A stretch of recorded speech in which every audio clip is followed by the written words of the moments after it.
आप सभी को हिंदू धर्म के सबसे बड़े महापर्व दीपावली की बहुत बहुत शुभकामनाएं। दिवाली यानी कि रोशनी, खुशहाली और माँ लक्ष्मी के आगमन का पावन पर्व। दीपावली के दिन अगर सही विधि विधान से माँ लक्ष्मी जी और भगवान गणेश का पूजन किया जाए तो साल भर घर में सुख, समृद्धि और धन की वर्षा बनी रहती है। तो आज की इस वीडियो में मैं आप सभी को दीपावली पूजन की बहुत ही सरल और संपूर्ण विधि करके दिखाऊंगी। तो देखिए, हमारे हिंदू धर्म में दीपावली का त्योहार सबसे बड़ा त्योहार माना गया है और इस दिन माँ लक्ष्मी का विशेष रूप से पूजन किया जाता है। तो आज की इस वीडियो में हम जानेंगे कि हमें माँ लक्ष्मी की पूजा कैसे करनी है, कौन सा मंत्र बोलना चाहिए और पूजा विधि के तुरंत बाद हमें कौन सा उपाय करना चाहिए ताकि माँ लक्ष्मी का निवास स्थायी रूप से हमारे घर में बना रहे। तो देखिए, दीपावली के दिन प्रदोष काल में यानी गोधूली बेला में हमें इस पूजन को करना चाहिए और शाम के समय हो सके तो स्नान करके शुद्ध और पवित्र अवस्था में इस पूजन को करें। ना संभव हो तो जल के छींटे लगा लें और चौकी या पटा कुछ इस तरह से बिछाएं कि आपका जो मुख है वो उत्तर दिशा की ओर हो। तो यहाँ चौकी मैंने लगा ली है, ऊपर लाल रंग का वस्त्र बिछा लिया है। अब आपको लेना है लक्ष्मी, गणेश और सरस्वती माँ का एक पोस्टर और ये पोस्टर आपको आसानी से मार्केट में 10-20 रुपए में मिल जाएगा। तो दीवार पर हम इस पोस्टर को लगा लेंगे और अपने हिसाब से आप थोड़ी बहुत सजावट कर लें क्योंकि माँ लक्ष्मी को साफ सफाई, सजावट, सुगंध अत्यंत प्रिय है। आप देखिए, दीपावली की पूजा एक बहुत बड़ी पूजा मानी जाती है, तो अगर आपके पास समय है तो कलश स्थापना जरूर ही करें। तो यहाँ पर थोड़े से मैंने अक्षत डाल दिए हैं और अष्टदल कमल बना लेंगे हम। अष्टदल कमल भी माँ लक्ष्मी को अत्यंत प्रिय है और ध्यान रखें पूजा में जो भी चावल प्रयोग करें वो पूर्ण हो, अखंड हो। अब इसके बाद हमें लेना है एक कलश। तो यहाँ पर मैंने पीतल का एक कलश लिया है, उसके कंठ पर मोली धागा बांध लिया है, स्वास्तिक बना लिया है रोली से। आपके पास अगर सोने या चांदी का कलश है तो वो ले सकते हैं। अब इसके बाद सबसे पहले कलश के अंदर हम गंगा जल डालेंगे। इसके बाद कंठ तक कलश को शुद्ध जल से भरेंगे। इसके बाद कलश के अंदर हमें सुपारी, हल्दी की गांठ, 1 रुपए का सिक्का, थोड़े अक्षत और लाल रंग के फूल डालेंगे। आप चाहें तो इसमें चांदी का सिक्का भी डाल सकते हैं। अब हमें लेने हैं कुछ आम के पत्ते। तो यहाँ पर मैंने 7 आम के पत्ते लिए हैं। अगर आपको आम के पत्ते उपलब्ध ना हो तो आप अशोका के पत्ते भी ले सकते हैं। अब रखना है इस कलश के ऊपर हमें एक पूर्ण पात्र। तो यहाँ पर अक्षतों से भरा हुआ मैंने एक पूर्ण पात्र ले लिया है। आप गेहूं भी रख सकते हैं इसकी जगह पर। और इसके बाद हमें लेना है एक जटा वाला पानी वाला नारियल और पत्तों को भी देखिए रोली या चंदन से टीक जरूर लें और नारियल जो है वो हिलाकर देख लें आप, पानी होना चाहिए। अब देखिए, नारियल का मुख आप ऊपर की ओर भी रख सकते हैं और अपनी ओर भी, और नारियल के ऊपर कलावा या लाल वस्त्र जरूर लपेट लें। तो यहाँ पर मैं अपनी ओर रखते हुए नारियल को स्थापित कर लूंगी पूर्ण पात्र के ऊपर और कलश को हम अष्टदल कमल के ऊपर रखेंगे। अब इसके बाद हमें लगाने हैं 4 आसन। तो यहाँ अक्षतों का मैंने आसन दिया है। अब देखिए, दीपावली पर नए लक्ष्मी जी और गणेश जी लाकर उनका पूजन किया जाता है और अगर आपके पास धातु के हैं तो आप पुराने भी ले सकते हैं और मिट्टी की मूर्तियां हर वर्ष नई ली जाती हैं। तो इस प्रकार से भगवान गणेश जी और माता लक्ष्मी को हम विराजमान करेंगे। अब इसके बाद हमें लेनी है 2 सुपारी और उनके ऊपर मोली धागा अच्छे प्रकार से आप लपेट लें, सुपारी दिखनी नहीं चाहिए। तो यहाँ पर इस प्रकार से हमने 2 सुपारी तैयार की हैं, एक भगवान कुबेर जी के रूप में और एक भगवान विष्णु जी के रूप में। तो यहाँ देखिए, अगर आपके पोस्टर पर कुबेर जी बने हैं तब आपको जरूरत नहीं है, सिर्फ आप भगवान विष्णु की फोटो, प्रतिमा या फिर इस तरह से सुपारी के रूप में भी उन्हें विराजमान कर सकते हैं। आप देखिए, धनतेरस के दिन आपने जो भी धन संपदा खरीदी हो, जैसे बहुत से लोग देखिए सोने का कुछ खरीदते हैं या फिर बहुत से लोग चांदी का ऐसा सिक्का खरीदते हैं जिसमें लक्ष्मी जी, गणेश जी बने होते हैं। इसके साथ ही आपके जो भी पुराने गहने हो, नकदी हो घर में, उसे यहाँ पर रखें और धनतेरस पर जो भी बर्तन आपने नया खरीदा है उसे भी हम यहाँ पर रखेंगे। देखिए, इन सभी वस्तुओं में माता लक्ष्मी का वास माना गया है, तो ये सभी वस्तुएं हमें चौकी पर रखनी है। अब देखिए, थोड़े से अक्षतों का आसन लगाकर हम यहाँ पर लक्ष्मी दीपक यानी एक अखंड दीपक प्रज्वलित करेंगे। तो आपको थोड़ा बड़ा सा दिया लेना है और ऐसा दिया आपको लेना है जो पूरी रात्रि जलता रहे। तो इस प्रकार से अब हम लक्ष्मी दीपक प्रज्वलित कर लेंगे। अब हमें हाथ में लेने हैं थोड़े से अक्षत, आप फूल भी ले सकते हैं साथ में, और सभी देवी देवताओं का आह्वान करते हुए हम ऐसा कहेंगे कि दीपावली के इस पावन पर्व पर मैं अपने परिवार सहित आप सभी का पूजन करने जा रही हूँ या जा रहा हूँ, तो कृपया यहाँ आकर हमारी पूजा अर्चना को स्वीकार करें। और ऐसा बोलकर हमने जो हाथ में अक्षत लिए हैं वो सभी के चरणों में छोड़ देंगे। अब इसके बाद गंगा जल और फूल की सहायता से स्नान के भाव से हम सभी को छींटा देंगे। देखिए, अगर आपकी धातु की मूर्तियां हैं तो आप उन्हें बाकायदा स्नान कराएं जल से, पंचामृत से।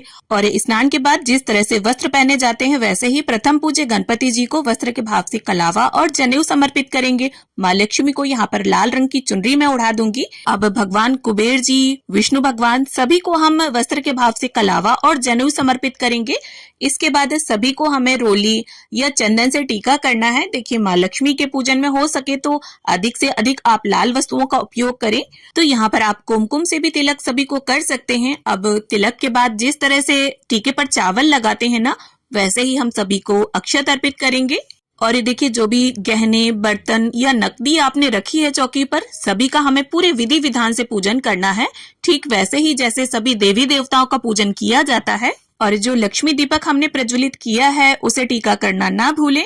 और ये जैसा कि मैंने बताया कि माँ लक्ष्मी जी को सुगंध अति प्रिय है, तो इस प्रकार से हम सभी को इत्र समर्पित करेंगे। माँ लक्ष्मी की जब भी आप पूजा करें, इत्र उन्हें जरूर अर्पित करें।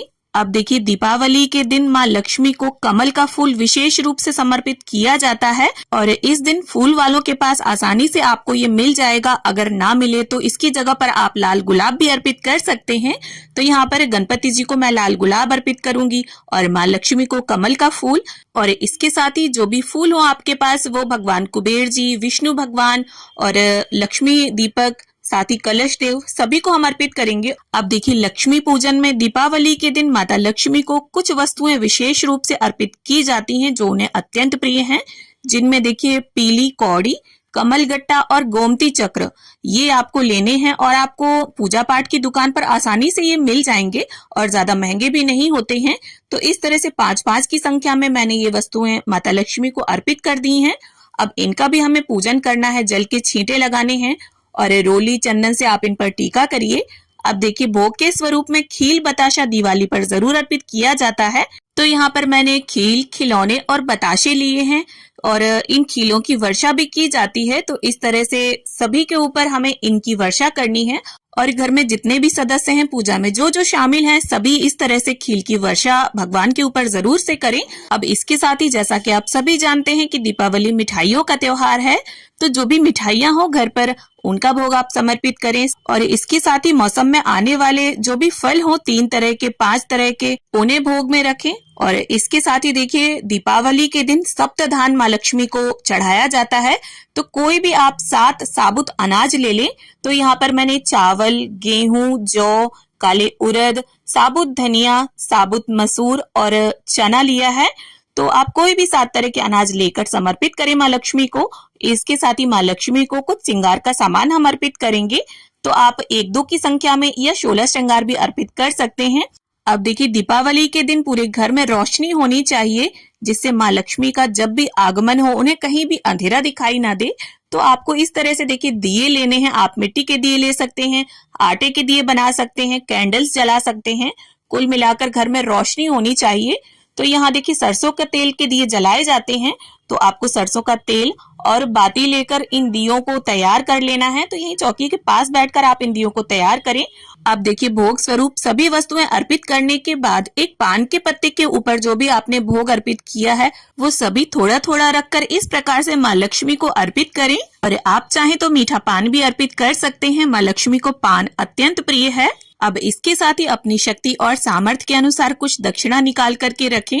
और इसके बाद बड़े ही प्रेम पूर्वक परिवार के सभी सदस्य मिलकर माता लक्ष्मी की, भगवान गणेश जी की, विष्णु भगवान की, भगवान कुबेर जी की, मतलब सभी देवी देवताओं की आरती उतारें। देखिए, आरती जब हम उतारते हैं तो उसका जो उद्देश्य है वो ये है कि हमारी चौकी को, हमारे देवी देवताओं को किसी की नजर ना लगे। अब देखिए, मनुष्य का भाव ऐसा है, वरना देवी देवताओं को क्या किसी की नजर लगेगी। और आरती संपन्न करने के बाद चौकी के आसपास 3 बार जल फिराकर पूजा का आचमन कर लें। हाथ जोड़कर माता लक्ष्मी से ऐसी प्रार्थना करें कि वो भगवान कुबेर जी, गणपति जी सहित स्थायी रूप से हमारे घर में निवास करें और अपनी कृपा दृष्टि हमेशा हम पर और हमारे परिवार पर बनाए रखें। अब देखिए, माँ लक्ष्मी की पूजा करते समय या पूजा के बाद आप 108 बार मंत्र जप कर सकते हैं कमल गट्टे की माला से, जिसमें आप देखिए मंत्र बोल सकते हैं ओम श्रीम श्रीये नमः। काफी छोटा मंत्र है, कम समय में आप इसको पूर्ण कर लेंगे। और उपाय भी मैं आपको बता देती हूँ। दीपावली की रात्रि में ये जो लक्ष्मी दीपक हम प्रज्वलित करके रखते हैं, इसके ऊपर आपको एक चम्मच तिरछी करके रख देनी है। इसमें जब काजल आ जाए तब रात में ही परिवार के हर एक सदस्य की आंखों में इस काजल को लगाएं। इससे माँ लक्ष्मी की कृपा आप पर सदा बनी रहेगी और लगभग सभी घरों में ये किया जाता है। तो इस तरह से दीपावली का लक्ष्मी पूजन संपूर्ण हो जाएगा। उम्मीद करती हूँ वीडियो में दी गई जानकारी आप सभी को पसंद आए, मेरे बताने का तरीका आप सभी को अच्छा लगा हो। वीडियो अगर थोड़ी भी पसंद आई है आप सभी को तो वीडियो को लाइक करें और उन सभी सनातनी भाई बहनों के साथ शेयर करें जिन्हें इस तरह की वीडियोस की जरूरत है। और दीपावली से रिलेटेड आने वाली वीडियोस को देखने के लिए चैनल को सब्सक्राइब करके रखें। तो मिलती हूँ आप सभी से एक नए वीडियो के साथ, तब तक के लिए happy Deepawali to all of you.